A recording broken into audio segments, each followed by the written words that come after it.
Hello and welcome to Fly Nubian Money, where we help you master your mindset and maximize your money. I am Laura Lalaki, international real estate agent, and today we're talking about the alarming connection between fourth grade literacy rates and how they're used to project prison populations. I don't know what's going on with my mouth today. We're going to get it together. The school to prison pipeline is one of the most damaging systems impacting Black communities today. But we're here to discuss how we can disrupt that cycle because this can be easily disrupted. Today are joining me, I was going to say my co-queens, but we have a king today. We actually have a king today. So I want you all to please welcome Joe Corley, licensed therapist, mental wellness coach, and educator. Marlo Layson, TV and film producer. Vanessa Gopal, who has a master's in public policy, entrepreneur, and international travel advisor. And Moya, our tax professional. Hello, team. I know we've got something really big to talk about today. So before we dive into this, I want to play the video that started and sparked this conversation because this has been going around for a very long time, but it's something we need to address. So I want to see what your thoughts are. Audience, family, I want to know what you got to say too. So here we go. They build jails based on fourth grade population reading level. So if you aren't able to read by fourth grade, that's the projection that they use to build the institution. So you got to start early. What? Are you serious? I'm serious. Failing in reading, we know they're going to be future inmates. Yes. If you don't put them on the right path to success. Because why aren't they reading? Are they getting the help they need at home? Mm-hmm. Are they in the right schools? Mm-hmm. What's contributing to that illiteracy for not being able to read? How do we protect Black men? They're being prosecuted. You have to just make sure that we start them before they get to that point where they need a lawyer or that they're facing criminal prosecution or any sort of action. And that is with the mentoring, with the sponsoring. Yeah. It's all about who they see, who they want to emulate, who's pouring into them first. You got to grab our kids before the gang grabs them. You got to grab our kids before the game grabs them. Listen, I know we have a lot of people who are dealing with education on our panel who has a lot of experience with this, but I also want to know from our viewership family, are you in education? Did you know about this? Were you aware of this? So I'm going to start with you, Joe. Is this something that you have known about, and why aren't we talking about this more? Absolutely. I've been a teacher. I was a teacher for over a decade, and I was well aware of what was going on. And I understand not only from a professional, but from a personal standpoint. I have tons of nephews who are in the foster care system and basically taught how to be institutionalized. And like I said on a previous show, all of these institutions and systems are connected. So it really is a pipeline, and we can't depend on the system to help our boys and girls get out of it. It's got to be us as individuals, as community. Unfortunately, that's just the way it is, and that's So yeah, I've been observing it for that for a while. It's quite scary. Vanessa, I would like to know your thoughts. Are you fully aware of this? I know you know a lot about the education system, and why aren't we talking about this more? Why I'm aware of it, I think that with our education system, I have a strong belief that it's archaic and it needs to be restructured significantly. We keep blaming funding, but when we really look at like the new Title I funding, the federal funding, a lot of inner city schools are getting the same, if not more, funding than some of the suburban counterparts. Now, the suburban counterpart schools do fundraise heavier than schools in the inner city. However, when you start looking at other statistics like early start programs, you have 70% of people in suburban or higher income neighborhoods that go to preschools versus, I think it's like 40 to 38 to 40% in our community. And that's because of programs like Head Start. So I think it's important to get kids started early, but it's also important for us to really rethink the way that we restructure our classrooms, having lower classroom sizes. It's very difficult to teach when you have 30 children. I mean, I had, if you have 3 kids, you think about how exhausting that is as a parent. So when you have 30 kids on top of piling on these socioeconomic issues, on top of piling mental health, on top of piling, just a plethora of issues, I think it creates a recipe for disaster. And, we're seeing it through our literacy rates. I could not agree more. I listen. I watched one of my nieces one time, and one niece. By the time she went home, I couldn't. I went straight to sleep. If Yep. y'all suffer from insomnia, go get a kid, because by the end of the day, they're gonna wear you out. So Marlo, I'm gonna pose the same question to you. Were you aware of this, and is this something that's talked about in your community? And if not, why? I absolutely was aware of this. I actually was told this by I worked under who is the man who is now the state superintendent for the state of Louisiana. And he actually told me this as we were getting to know each other when he was my boss in a local school district. And he was explaining to me that it's really, if you want me to be a little bit more alarmist, it's actually based on third grade reading scores, right? So when these children take their whatever the standardized test is that they take in the third grade, when that reading score comes out, if that child is not up to par, then there is definitely speculation on how many jails we'll need, because they know that people who can't read are more likely to commit crime. They're more likely to slip through the cracks. They're more likely to end up in the juvenile system. If you end up in the juvenile system, that is unless it's intervened upon, you are on a fast track to adult prison. That's just the statistics, right? That's not me.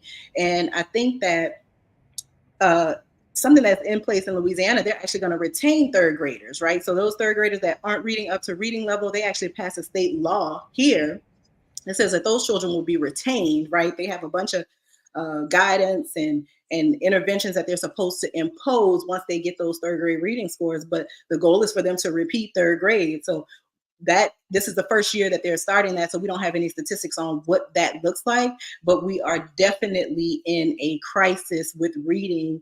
And I definitely cringe every time somebody tells me that they don't read, because I'm like, I used to get pizzas for reading. Readers are leaders. Like, why aren't we reading? Why is reading an old thing? And there are so many people that are moving away from it. And that's also why we find ourselves in situations where people don't know how to fact check and don't know how to clear the clutter of misinformation. So we're really in a vicious cycle right now. I believe we are. One thing that I noticed, and I've said this before, is when I'm in Portugal, I see a difference with their kids there. I do not see their children. They're actually playing. They're playing on playgrounds. They don't have cell phones in their hands. And I can tell the tourists when they come, because the tourists that we were pushing the baby by the ocean, they got, the baby ain't even looking at the ocean. The baby looking at the phone. And babies holler when they don't get the phone. So it's just really interesting what priorities we deal with kids. Moya, I'd like to know your thoughts on this. I mean, were you aware of this, and why are we not talking about it more?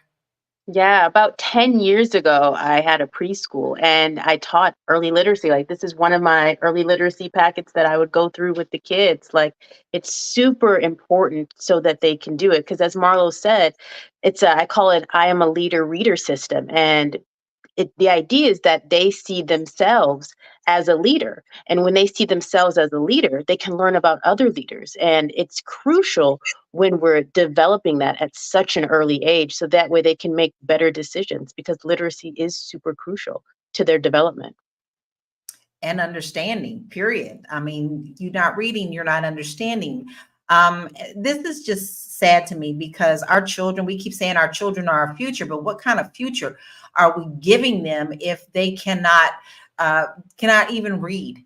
And many of them can't. I was watching a young teacher on TikTok. I love his content. For one, he's a young man, and you don't see very many men teachers talking online about their things. And he's a fifth grade teacher. And he was saying that by the time they get to him, they need to have certain curricula, and that he makes sure that they have those before they move on to middle school, because they have to have a different set of skills when they move into middle school. But he says it's hard work for him because he has to mold them from what was given to him from the fourth grade. And he was really shocked by the time most of his students get to him, they don't have some of the basic skills that they should have had. So I want to actually acknowledge one of the comments that we got. Big Mac, you know, we out there, you always love to give us good stuff. We appreciate you being here today.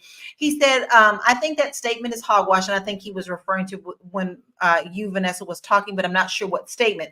But here is what he said. Not being able to read doesn't equate to prison. It's bad parents that lead to that. Joe, do you agree with that? Can't hear you. No, I think that's actually a lazy statement to make, to be honest. It's really an entire ecosystem of things that makes education where it is right now. For one, talent is not being promoted. Anybody can be a principal as long as you have the education and you know the right people, you put in the time, they put you in charge of a school. Talent is not being promoted. Anybody could be a teacher. You know, skills and talents are not being pushed out.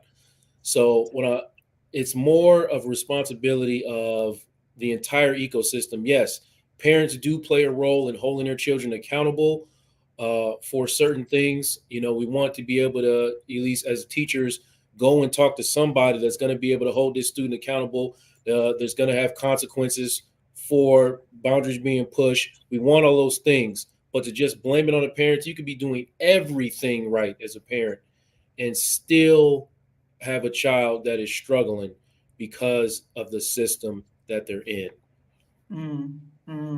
I agree with that. And I want to delve deeper into that. But we're going to take a short break and get back into this conversation because it's one of highly importance to all of us and our children. We'll be right back. Hey, if you're just tuning in, you are watching Fly Nubian Money, where we help you master your mindset and maximize your money. I am Tiara Williams. I'm also known as Miss Black Hollywood, and I am the proud producer of this show. So I hope that every day when you join us, you leave a little smarter than you came, because that's the point. Otherwise, why are you watching? So if you want to receive notices for when we go live, Fly Nubian Money goes live every single day. That's Monday through Friday at 1 p.m. to 2 p.m. Eastern Standard Time. So if you don't know, now you know. All you have to do is text the word Queens, that's Queens, that's Queens, to 87948. That's 87948. That's Queens to 87948. Yes? If you want.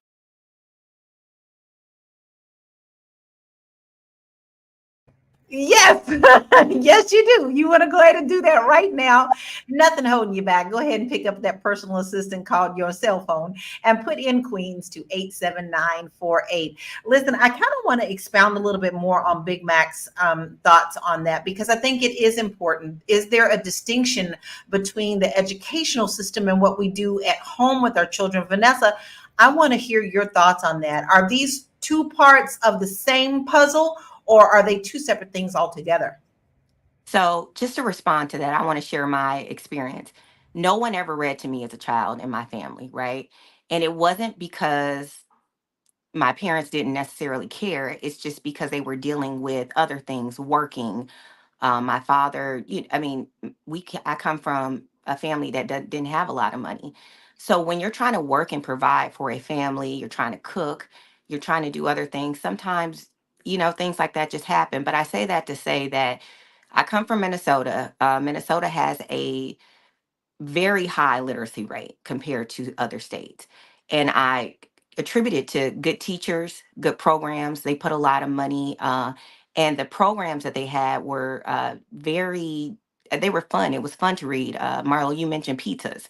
I remember those little pizza tickets. They were everything because getting a pizza, we didn't go out to eat a lot. So like if I read a certain amount of books, I knew that I was going to get a pizza from Pizza Hut. So I think the incentives were different. Joe, you mentioned talent and teaching. We paid our teachers better in Minnesota, so they were happier.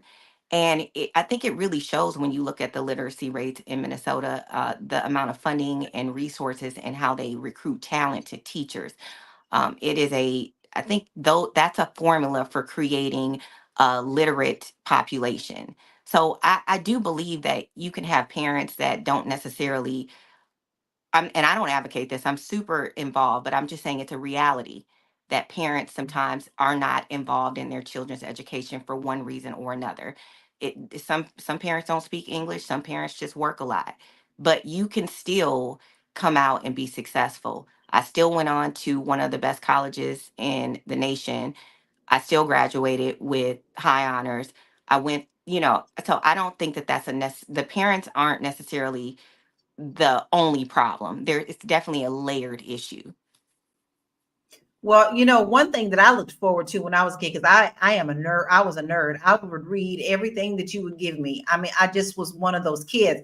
But one of the things that got me very excited was when we had the Scholastic thing. Now, most of y'all about the same age as I am. When they came around with them book clubs and them book fairs, and I could still smell it when I talk about it, because there was a certain smell about these books. And if you read a certain amount of books, you earned points to get another book. And so I was always on top with getting those free things and those free prizes because I was constantly reading. Because to me, my imagination, I would just go anywhere with those. Honey, I could make mud pies like the best of them, but because somebody in the book was getting dirty making mud pies. So in my household, it wasn't forced, but my mom did expect a lot of things out of me. So this poses a question that's kind of hand in hand. Moya, growing up, what was the expectations of education in your household? And were you taught that education could be a way to escape poverty and better yourself? For sure, for sure. So my situation, I feel like learning to read saved me. My mom was a crack addict growing up. So what happened is before the age of 5, before she got started, she taught me to read. And by the time that she went off and doing everything that she does, I didn't have certain problems that many kids would have had in school because I could already read. I could already sit still. I could already do what was required to excel in class. So because I could read, I was always in advanced placement classes from first grade on. And so what that did is it separated. And as Vanessa was pointing out, they could see like, okay, she has promise, so let's keep encouraging that. So I definitely am a proponent of reading. But on the flip side, now that I have kids, I can see how easy it is for things to slip through the cracks if you're not on them as parents and promoting it and saying, did you do your homework? And it's super crucial. The other thing that I want to add is that the learning to read system has changed from when we were kids. Like we were taught phonics, like what I just showed you right here, IT. Now they teach whole language, whole words, and they're forcing the kids to somewhat memorize these words. And that's not how we really read. We have to read phonetically. And so that's the trouble that most kids are having across our country is the method that they're teaching them to read. Doesn't matter the economic status. It's the method that they're really pushing now to teach them to read. Wow. Yeah, I remember very clearly sounding out words. That was really encouraged. And also even in churches, like if you were active in church, I was active in church. We were encouraged to like read that we went to Sunday school. Everybody had to read a passage, right? Like we'd have to study something and we'd read it, but everybody had to read it out loud. And everyone encouraged you if you got a word, because some of them words was big, sound it out. And that I can't imagine learning any other way. I think that we also have to take into account that certain children learn differently. Listen, Toby Fox said for every 15 children in a classroom, there should also be one aide to assist the teacher. And that's what they think personally. And she thinks that would improve. So Vanessa, you had mentioned that earlier, like the class sizes. And I wanted to know from Marlo, do you think this also has an impact on our children when you have so many so many people in one class? I think class size, I think teacher experience. When I worked in a school district, I ran across some really great teachers. I ran across some teachers I wouldn't want my kid in their class. And a word that the great teachers always use was pedagogy. I never heard that word before, Pedagogy is the art of teaching, right? So if you don't understand that there is an art, this is an art form.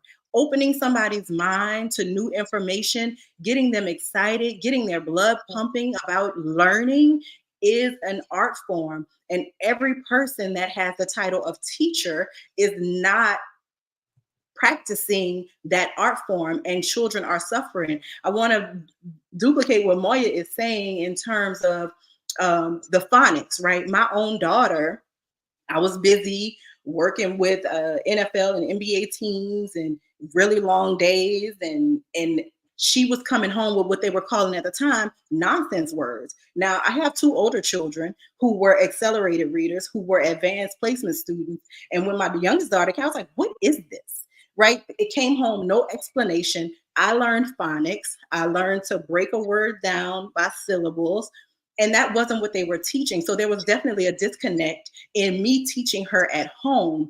And the beauty of the COVID-19 pandemic, my daughter struggled with reading because of this, because I didn't understand the nonsense words. The teacher couldn't make me understand the nonsense words. I was trying to let the teacher do her thing and not teach her my own way. And my child suffered for it. But the beauty of the COVID-19 pandemic is I was able to keep her home for an entire year. And during that entire year, instead of me putting her in the Louisiana Believe system where they were teaching that weird, wacky phonics that I didn't understand, I went back to old school. And for that 1 year, we almost killed each other, but we survived. And now she is an advanced placement student. Now she is an accelerated reader. Now she's where she needs to be. But it's because I had the option to be at home and work from home and to take care of that which was causing me to suffer, right? I'm a writer. I'm a producer. I have to read and comprehend information to be able to spit it back out to the public. This was killing me that my daughter was struggling with reading, right? Now she loves to write. Now she'll read all your business. If you leave a paper down, she's going to read it and tell you what it's about, right? That's where I need her to be. But everybody can't do that. So when you think about Big Mac's comment, right, saying that it's hogwash, is really not Big Mac, because if you can't read by third grade, if you're not reading on a fourth grade level, when you get to fifth grade, you're a problem. When you get to sixth grade, you're getting put out. You're getting expelled. By the time you get to middle school, you don't want to go. So now you are truants. By the time you're truant, now the police are picking you up, bringing you to juvenile detention center. Now you have a record. You have a juvenile record. Now police know you. All of these things are problematic, and it is a step by step by step action that is taken usually when a child can't read, because children that can't read are ridiculed, and we all know it. We've all been in classes where there was a time when people had to read, and there was always a child that hesitated. There was always a child who struggled. So we need to take this seriously, and we need to figure out how we could get our community on a corrective path, because just because my daughter got caught up, that doesn't mean somebody else's daughter or son isn't still left behind. And that doesn't mean that they won't cause a problem for my daughter later on in life, your daughter, your son, your niece, your nephew, your community. So this is a whole community problem that requires a whole community solution. I truly believe, I'm always talking about village, right? So, we as a village, it's not just one person's blame. We all have a responsibility for raising the next generation up. But let's check out some of these stats, because, you're talking about that, Marlo. You got a little bit deep with that about, the percentages. We're going to talk about what's going on in our community. And as of 2022, proficiency rates for Black students in 8th grade reading remained alarmingly low. I didn't say 4th, I said 8th. By then, they're getting ready to go to high school. So only about 16% of Black 8th graders are proficient or above in reading. With that being said, we need to do our job. So let me just give you one more stats, and then we're going to take a break and get back to here. Black students had an average score that was 28 points lower than white students. Hispanic students had an average score of 22% lower than white students. So even the Hispanic community has better rates than we do. So where are we falling down? But we're going to continue this conversation because it's hot and heavy, and I think we all have some great ideas. We'll be right back. You want to grow your money and not blow your money, as Constance says, check us out at flynubianmoney.com. There's all kinds of resources, programs, videos, resources. In 2024, there's no reason to be broke when there's information all around us. So get your money right. FlyNubianMoney.com. Your money right, get your money tight. Go ahead and go to that website. You know, we got all sorts of resources for you there because that's what we do. We help you do that. I want to bring in the topic of social media just a little bit on this because we're talking about the schools, we're talking about parenting, but let's face it, kids are, I told you, the kids in Portugal are different. I don't see them walking around with phones, but in America, I see babies 6 months old doing that. So how do you think these stats compare to what we're actually seeing in the streets? I'm going to ask you that question, Moya. Well, I definitely believe so. With me, when I had kids, I was the person that said, I'm not going to have my kids doing TV or social media until they're after 5. And then the reality stuck where you're like, oh my God, I have something to do. Like, can you watch this? So I definitely understand that whole process. I think what happens is I know for us, we have like tech timeout where tech is off. We don't use it. We don't do it. I think the main issue, one, it's definitely the tech, but I also think of the parents in terms of tech, in terms of how often do you find yourself just scrolling on Instagram and you're just scrolling, and then you look up and it's like an hour has gone by. So I think it also is the parents in terms of looking at how do we best utilize our time so we can refocus it back on our kids and so they can have what they need. Yeah, yeah. Oh, Vanessa, you look like you're about I ready to mean, burst. because the reality is kids can't sit still because they're so used to watching social media or watching videos or YouTube. Put some damn timers on y'all kids' iPads if you guys are going to have them watching YouTube videos. Set some guidelines. It's super simple. If you set it up, the app will do it for you. It's not like you have to take their iPad and do it every time. Set some limit. If you are going to be on your phone as a parent, another teacher gave me this. Sometimes, if you want to scroll, you're an adult. I hope you got your stuff together. You're working. You're not losing money or valuable time. Put a book, because kids look at what they see and they want to emulate it. Put a book and put your phone inside of it. That's a little trick. So I've done that before. And like I said, as a child, no one read to me. And with my daughter, I've been reading to her since she's been 8 months, and she is extremely advanced. She's actually an author, and she's writing her own books. We publish one, and my goal is to publish one every year. But it is they just do what they see. So even if you really don't have the time or you don't want to sit down and read, fake it because that child is looking at you. So I think with all the technology, there's no way that our children should be just glued to a screen 24/7. Put a timer on, make them paint, make them go in the backyard, make them go in the front yard, make them do something, make them clean up. But I think social media is really killing our kids' brain cells. And it's also creating for the older ones like mental health issues, like these feelings of like they're not good enough, they're not pretty enough, they're not skinny enough, or whatever. It's creating a whole nother problem that we didn't really have to deal with in my era of growing up. So, I mean, if you're a parent, yeah, put some restrictions on that phone or iPad or whatever. I'd say social media also burns my brain cells. I Mhm. mean, I've had to put a timer on myself because Ex- honestly, time goes so fast. You think, oh, I'm gonna just check my email or I'm gonna see what's on Instagram, and the next thing you know, you didn't get half your work done for that day because you done gone down the rabbit hole trying. Oh, I could use this idea. Oh, what they say about this, and especially in this election year, that can be absolutely crazy going down that rabbit hole. But Joe, I want to talk to you about the stats that we saw.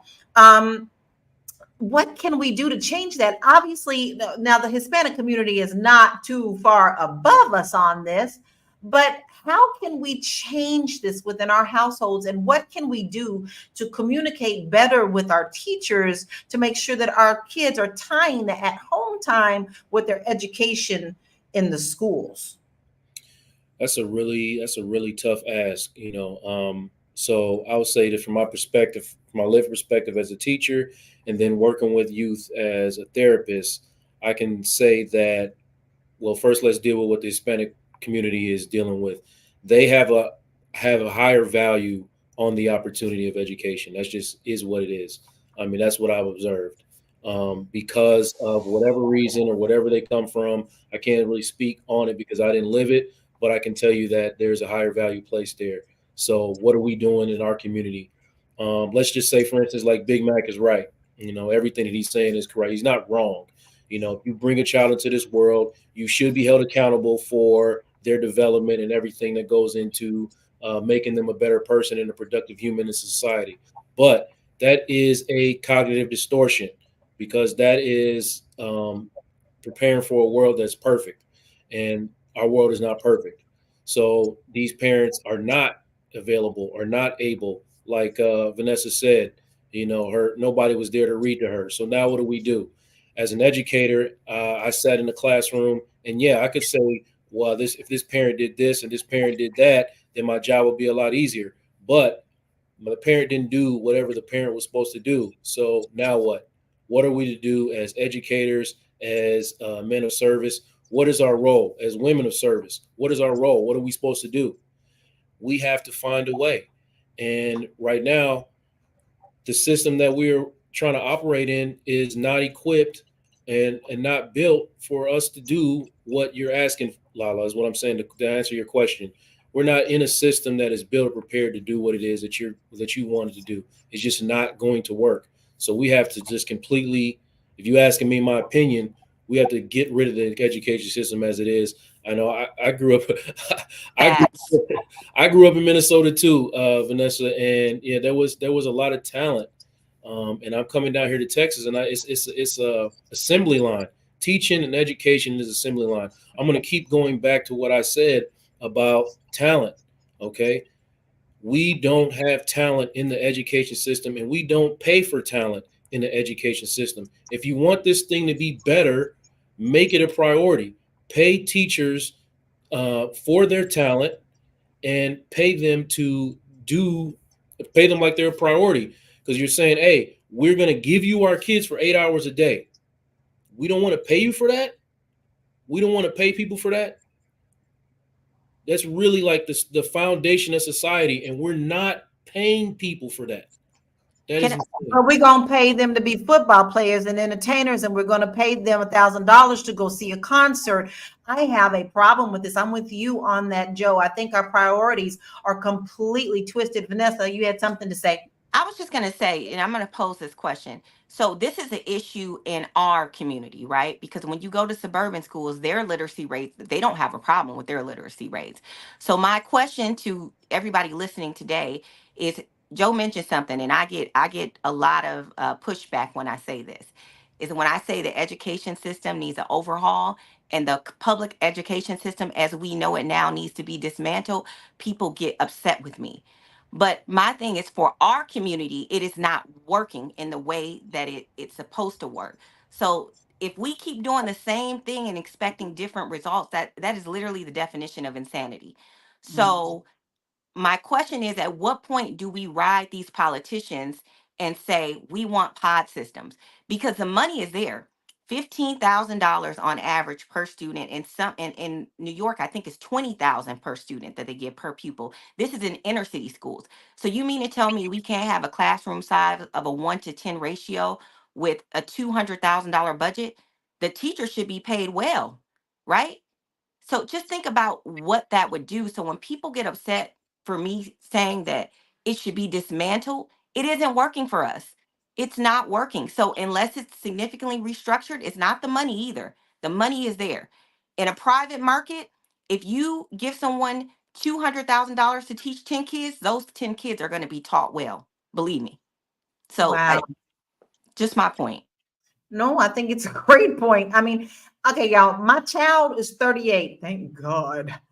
This is not an issue for me because the way I was taught to read, I instilled in him his love for reading as well. Like we would have reading challenges. Like I grew up with The Hobbit and Lord of the Rings. That ain't an easy read. My son loved Harry Potter. So what we did is we traded. Mama, you read Harry Potter and I read Lord of the Rings, and we come together. And then the movies came out. We expanded it more for that. So we would have reading challenges in our home where we would actually go and spend at least an hour after dinner and go read something and then come back and report to one another what we read on. But listen, I want to bring this up.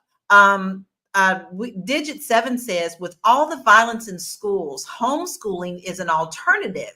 So Marlo, is it time to take a look at ways to educate our kids outside of the traditional school system? Because, hey, you helped your daughter.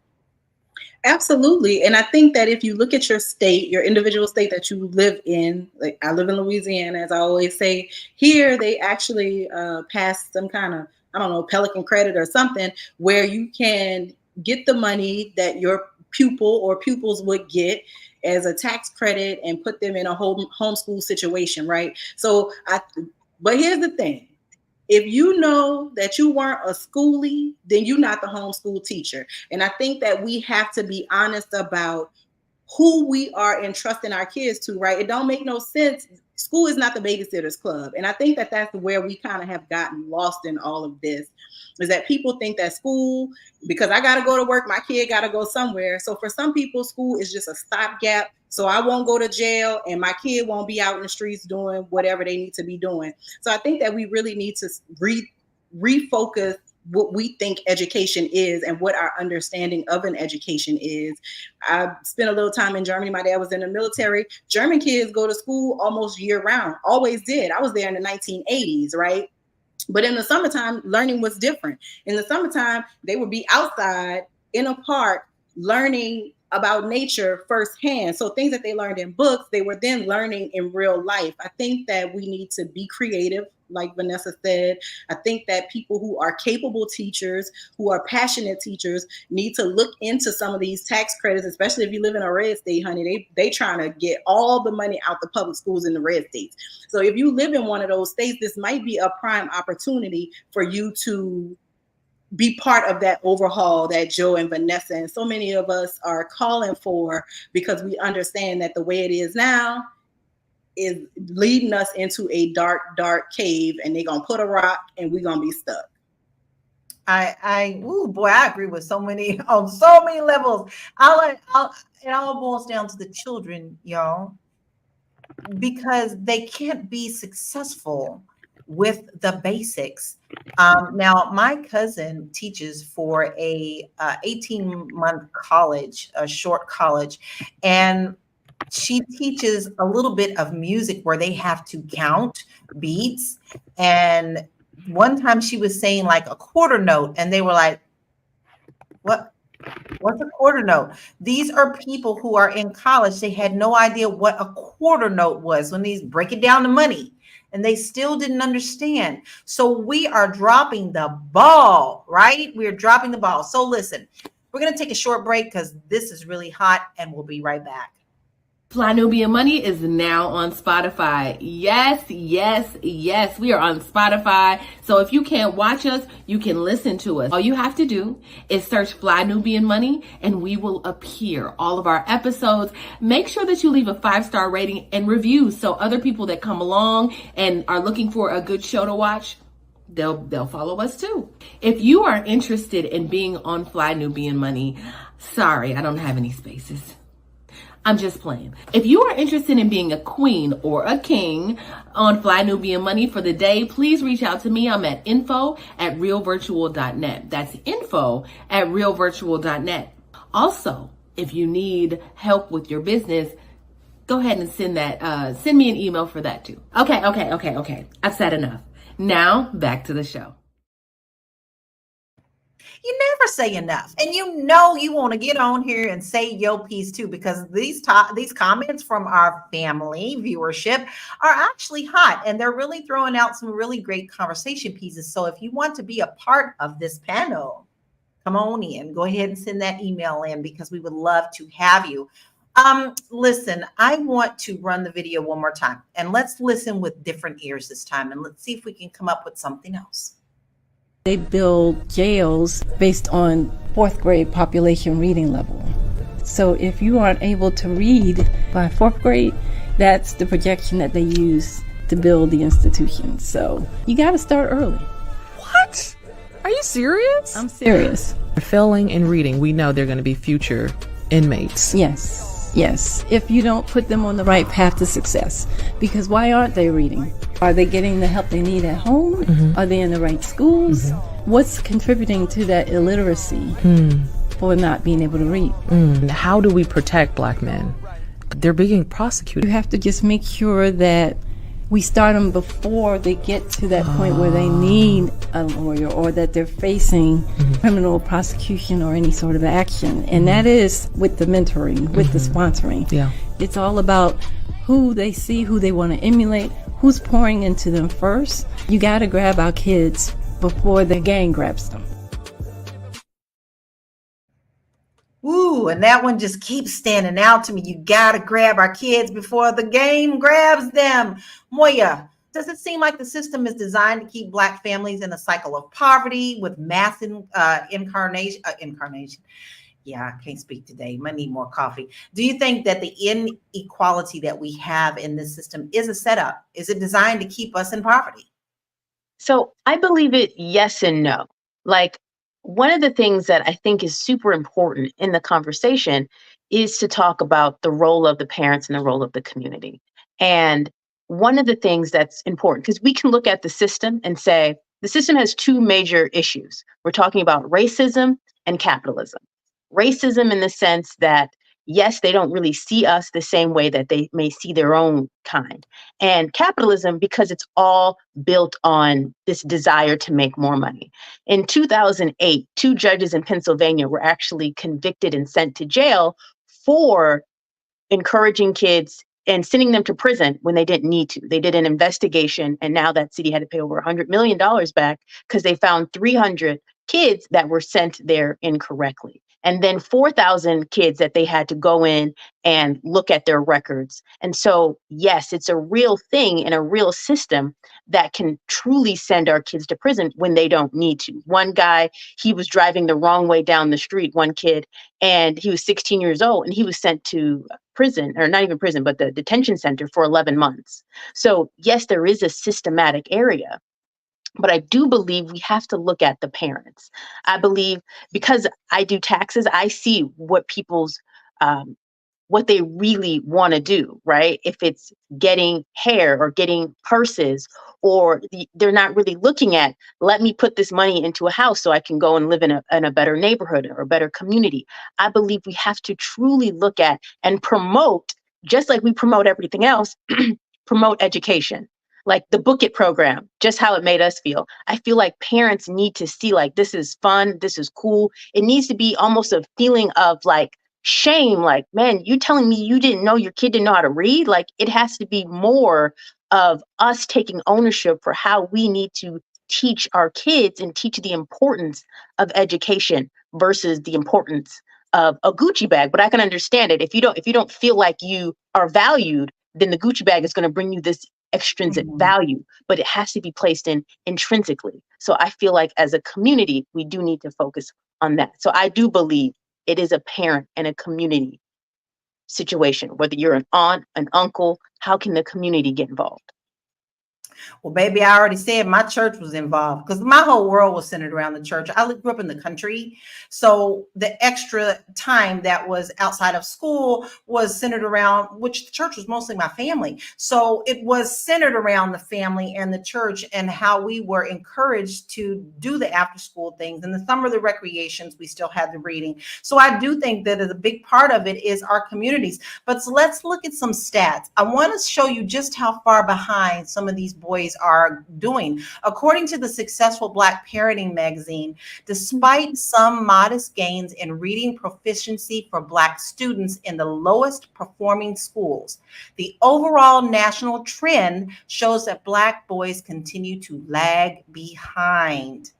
85% of all juveniles who interface with the juvenile court system are functionally low literate. Low literate. Juvenile incarceration, I can never say that word, reduces the probability of high school completion and increases the probability of incarceration later in life. High school dropouts, this one's good, y'all. High school dropouts are 3.5 times more likely than high school graduates to be arrested in their lifetime. Now check this out. 63. High school percent dropouts are 63% more likely to be incarcerated than their peers with 4-year college degrees. And y'all know me and this Mississippi, we fight all the time. So I had to say this about Mississippi. Mississippi, because this is one of the states that are lower in poverty. Mississippi has the second highest rate in the nation for incarceration of our people. The average adult inmate reads on a 6th grade level when admitted.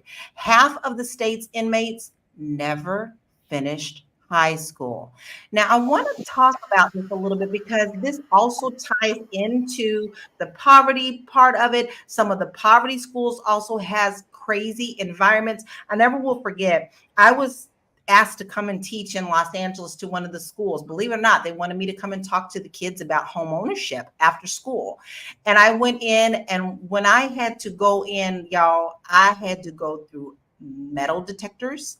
They had to search my purse. And I was just like, the kids have to go through this every day. So let's talk about the environment of the schools right now and how this impacts the kids even wanting to learn. I'm going to start off with you, Vanessa, on this one. Do you think this has a major role in the way our kids are learning? I mean, I think it definitely has a major role in the way that our kids are learning. I think that it all goes back to talent for our teachers and what type of resources we have. We like to throw shade. I mean, I went to an inner city school. So we had a police station in our school, we had an STD clinic, and we had a daycare in our school to give Oh, you a background of the type of. However, we had in our specific class, we had over an 85% graduation rate.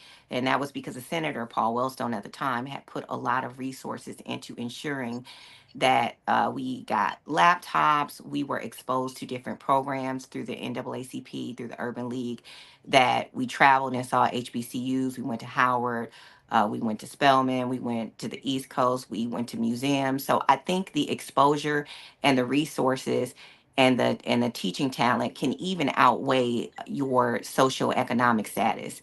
That I think it just goes to show that when we're given the right teachers, when we're giving the right money and resources, it can definitely outweigh the chances that you have stacked against you with poverty. I just don't think that those are relevant issues in a lot of these states like Mississippi. They're not trying to do things like that. They're not trying to earmark money, but that's another issue is we have to show up and vote. Mississippi is predominantly Black. Why don't we have Black representatives that can go get the funding? Even when you look at Louisiana, we have, I mentioned Gary Chambers, I'm a big fan of his, but half of Baton Rouge didn't show up to vote. And it's Black. So I mean, when we talk about systemic issues like literacy rates and incarceration, it's layered, it's directly related. It starts somewhere. And if parents don't understand and realize that their political input is necessary for the success of their children, then this is a cycle that will continue. I agree. But I have to tell you that I have dealt directly with Mississippi politicians all the way up to the congressmen and the senators. And for the things that I have needed them with, they could care less. Matter of fact, I had a congressman call me with an attitude because I was calling him about a serious issue that was happening in Hinds County.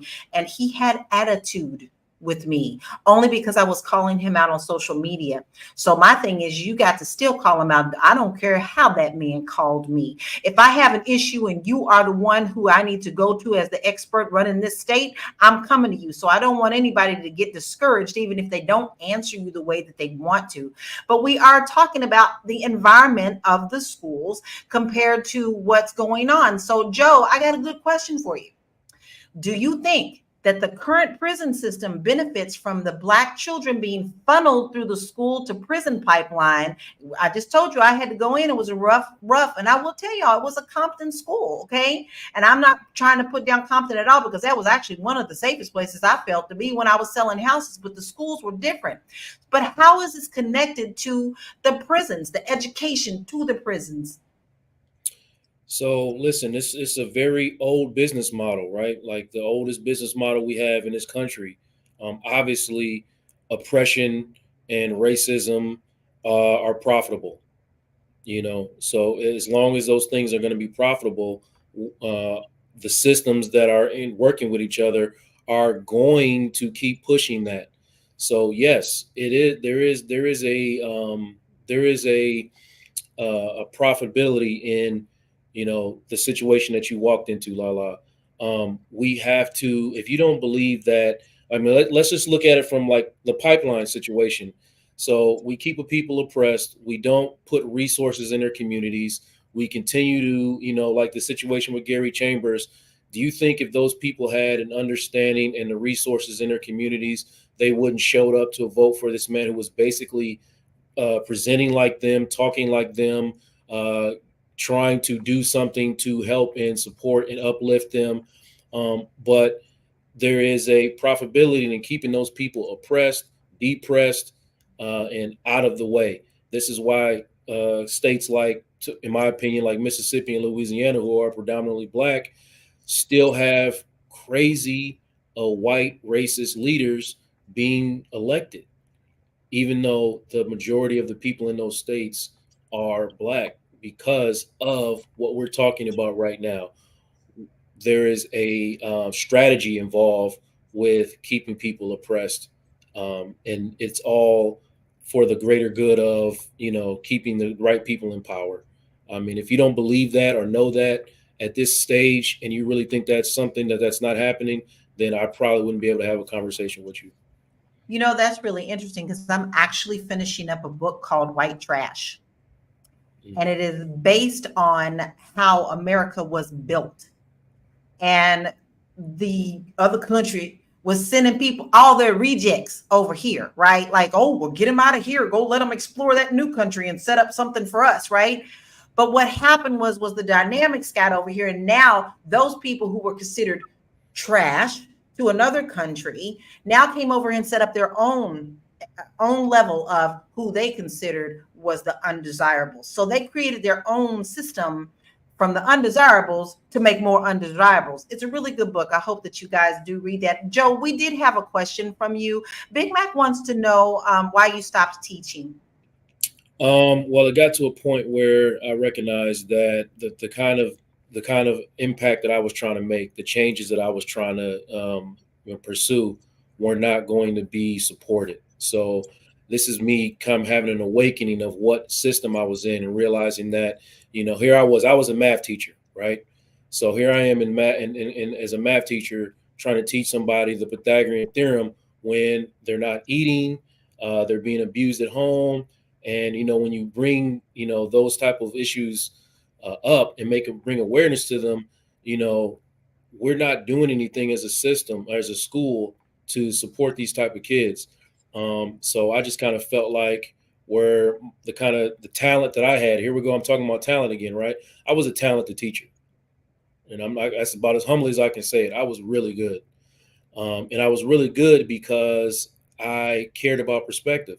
I had empathy for, what a kid was going through. So I just feel like I would take that talent and move it into the therapy space. And, then I could figure out other ways to promote education. And so it's a system thing, Big Mac.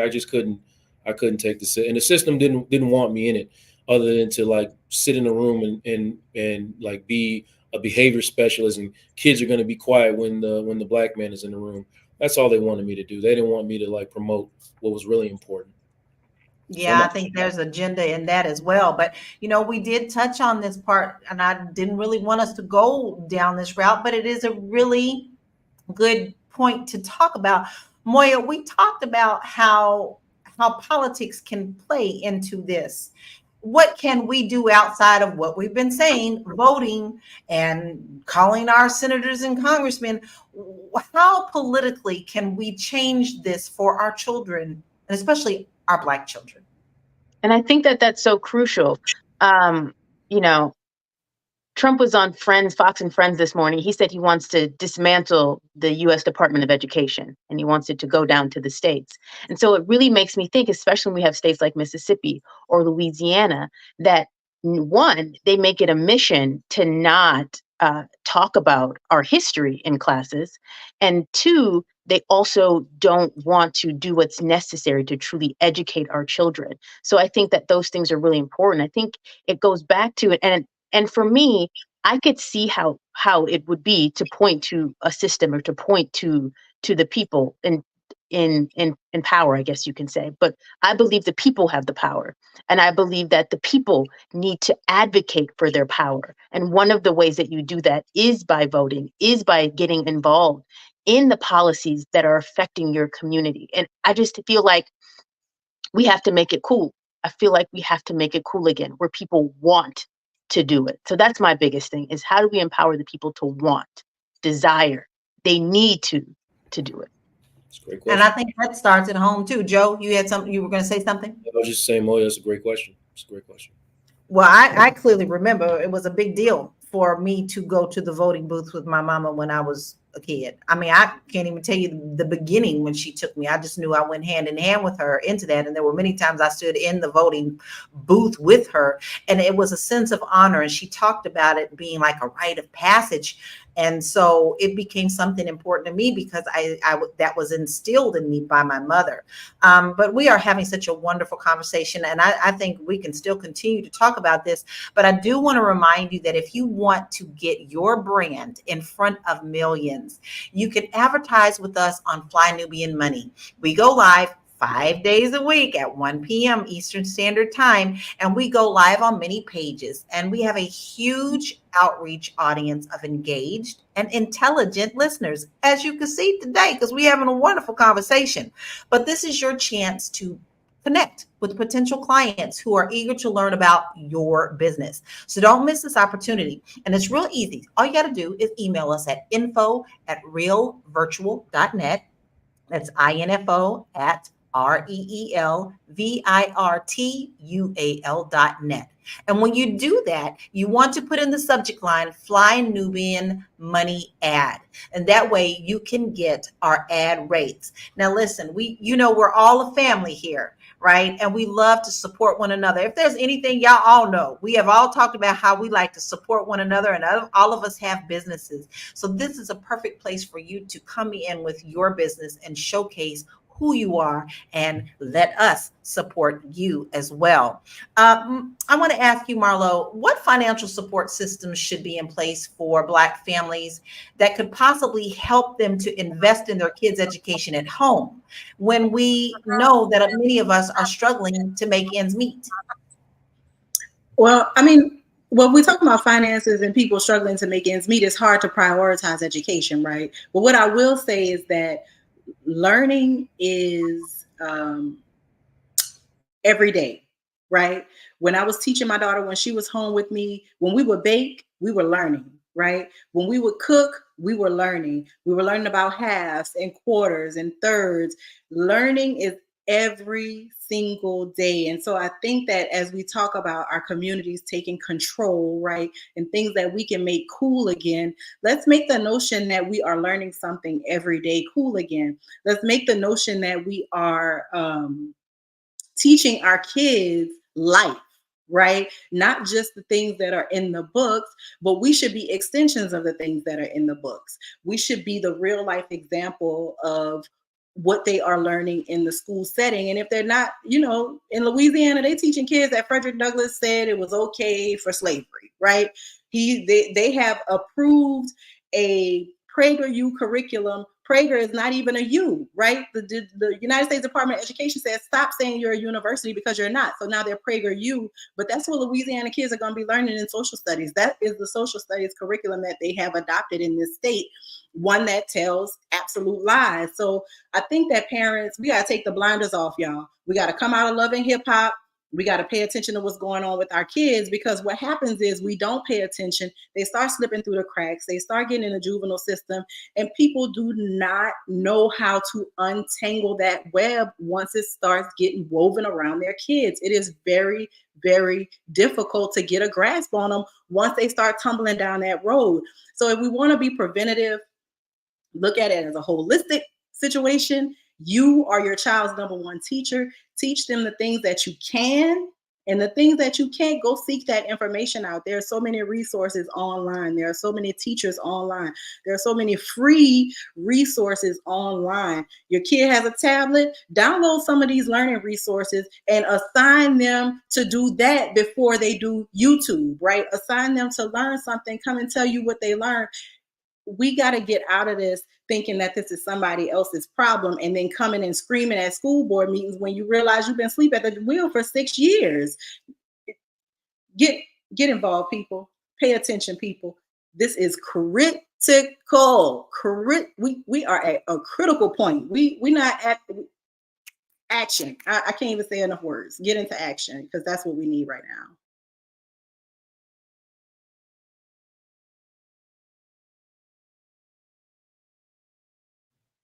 Dang it, that was a good statement. The system is setting up for it to be worse for our children, with the banning of the books, with all these things that they're taking out and making it seem like it's okay. It's not just Louisiana, Florida, Texas, all these lower states, Alabama, even Utah, way up there in Utah. They quiet up there in Utah. They don't say much about stuff out loud up there, but they're adopting these same things, making everything whitewashed, literally whitewashed. And this is going to affect our children, and the fact they can't erase history. So they've got to learn it from somewhere, and it's got to begin with us. I believe everything that we do with our children, you can create a learning lesson, even playtime. You can create a learning lesson without them even really knowing. You ain't got to say, just a minute, we're going to learn something. You don't have to say that. You can just set an example and show it for us to educate our own children. But man, this hour done went so fast. It's time for final thoughts. And maybe if you have a solution, your opinion of a solution, we would love to hear that, but also let us know where we can find you. I'm going to start with you, Joe. I'm just going to say that connectivity is everything. Like, we can talk about who's responsible and point fingers all day. But the truth is that, if you bring a child into this world, yes, you do have accountability, like I said, for the development of that child. But also, if you sign up to be a teacher, if you sign up to be a police officer, if you sign up to do any type of public service, you have accountability for what you sign up to do. And you would hope that everybody in this system, in this ecosystem, is holding themselves accountable or being held accountable for what their role is in it. But that's just not how our world works. So if you are anywhere in it, you just have to be accountable for what your role in your role in it is, and do your thing. And, hopefully, we get to what is our solution?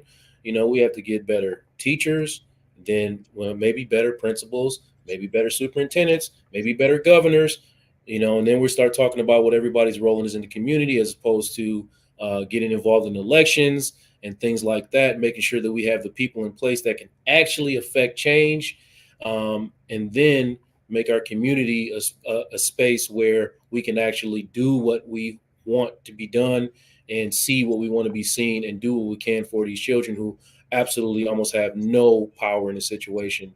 They can't help where they were born or where they live or none of that. You can find me at realuconsulting.com or on Instagram, Facebook, jcorley80, or just type in my name, Joe Corley. I think that's such a great point. You know what? We can't just think our kids are going to do this on their own. They have to have the example set. And that starts where? It starts in the home. The minute you bring them babies home from the hospital, you are shaping their world. Moya, what is your final thoughts, and where can we find you? Yes. So I think if we teach our kids to read early, we teach them to lead early. The biggest part is, if as parents, I know that we get busy. I know that life is happening. Life is lifing, as people like to say. If we just take 15 minutes a day And you can have that 15 minutes a day anytime that you want it. If it's when you're cooking, if it's as you're driving them home, if you're picking them up, take that 15 minutes in a day. Ask them, what did you do today? How was your homework? Can I see what you did? What were your grades? And just sit them down and really just take that 15 minutes. I like to call it 15 minutes of success. 15 minutes of success every day, it all adds up. One of the things that I have is I'm a strong proponent of teaching kids how to read, especially early. So if you go to the Juneteenth school, you can put in your email, and as if we get more information and you can get it in a newsletter. So I would love to see how we can help you. And also, you just remember, just take those 15 minutes. It's going to do remarkable things for your child. Reader to leader. That's a t-shirt, Moya. You got to put that on a t-shirt, girl. That was awesome. All right, Vanessa, it is your turn, my love. What are your final thoughts and where can we find you? So I'm going to say that my final thoughts are everybody's touched on the parent. And for the parents, or if we have family members of parents who can't be involved in their child's education, look up some YouTube videos. There are tons of reading channels of literally people reading books to your child. There are tons of phonics channels. Use, like Marla was saying, when you're cooking. You know, you can learn what a quarter is, what half is. Like, use that opportunity to cook with your child. You're teaching them two life lessons, math and cooking. Also, if you're able to show up in both, just take a day. Generally, a couple times out the year, but take a couple minutes to just read over the proposals, read over some of the teachers and the people who are representing you and your child's education, right? Those are two small things that you can do that would make a monumental difference. Know what these candidates are running on, especially if you're in communities like Louisiana, Mississippi. Like, know what your candidates are running on and what they represent. It is something small to show up and vote, but it is so necessary. And that's my advice. If you have friends or family who don't have time, give them that advice. If they're going to be on YouTube, just have them watch something great on YouTube. You can find me on Instagram at Vigo Paul. All my tags are there for my website. And thank you for all the comments today. There were some great comments in there that I wanted to address, but we don't have time, about overseas, how they teach budgeting in schools, and some great comments on charter schools. So thank you for the comments. And yeah, y'all, be blessed. See, we got people who talk to us and we talk back. So, keep putting those comments in, even if you're watching on the replay, because you know what? A lot of us go back in and we answer you there as well. So don't ever be afraid to think, oh, this is just a replay. No, it ain't just a replay. We got things to say back to you as well. So tag us. So Marlo, what is your final thoughts and where can we find you? My final thought is, wherever you are, whatever station you are in life, it's never too late to get a handle on your child's education and to become involved in the process of them learning and growing their brains and their knowledge base. Get involved, seek out other parents. If you are the rich auntie of the group, or you're the single with no kids, that doesn't mean that you don't need to get in and find out what's going on in these kids' lives. Find a way to volunteer. A lot of times you can't reach a child through learning if they're already behind on reading, but if you can connect with them on another level, then you'll learn that they're struggling with reading, and then you can help them. So I would say to everybody, if you don't have a young person in your life that you've kind of taken under your wing as a cousin, it's just to be a safe adult in their life, that is a great place to start. If you inspire a child, the world opens up, right? We all have two things in common. We probably had a teacher that was really, really great and inspired us and fired us up and taught us things about ourselves that we didn't know. And we probably had a teacher who we could have done without, right? That is the great American story. No matter where you are in life, we all have had those two experiences. Be who you needed when you were a child. I try to live my life by that. I try to be the adult that I needed when I was a young girl to young girls that I see as I come across them, and young men as well. And I suggest to everybody that you do that. Make a connection with a child, and then the world opens up between you and them, and you can really inspire them, and you can interrupt this school to prison pipeline yourself. Even before we get the right governors, the right school board members, the right board of education leaders, even before we get to that space, if you yourself intervene on a one-on-one level, I guarantee you will see at least a change in one child. And if at least one of us touches one child appropriately, y'all, if we touch if we all can reach and teach one child, we will definitely see improvements in our community. I'm Marlo Layson. I create content under my name. And if you're looking for me, you can find me on the internet or on Instagram. I am Olra Marlo. That's my name backward, forward, little underscore on the end. And it's my final thoughts. Be a community, y'all. And my final thoughts is going to tag right off of everyone. This is not a one person problem. This is a community problem. This is a state problem, a household problem, a village problem. And until we decide to sit back and stop complaining and actually start doing, nothing will ever change. So if you just have a few minutes in a week to help uplift your neighborhood, then that's where you start. You start with you, your household, and your neighborhood. Maybe that childhood friend doesn't do well with reading, and you know that. Then you can bring them over and have them read with your child. But one thing for sure, we're not going to do it alone. We have to do it together. And you can reach me. I made it real easy. You can find all my links at bit.ly/Laura Key Info. And that's where you can find me. So listen, we have so much to unpack still. We had really great comments, but today we've unpacked the connection between literacy and the prison pipeline.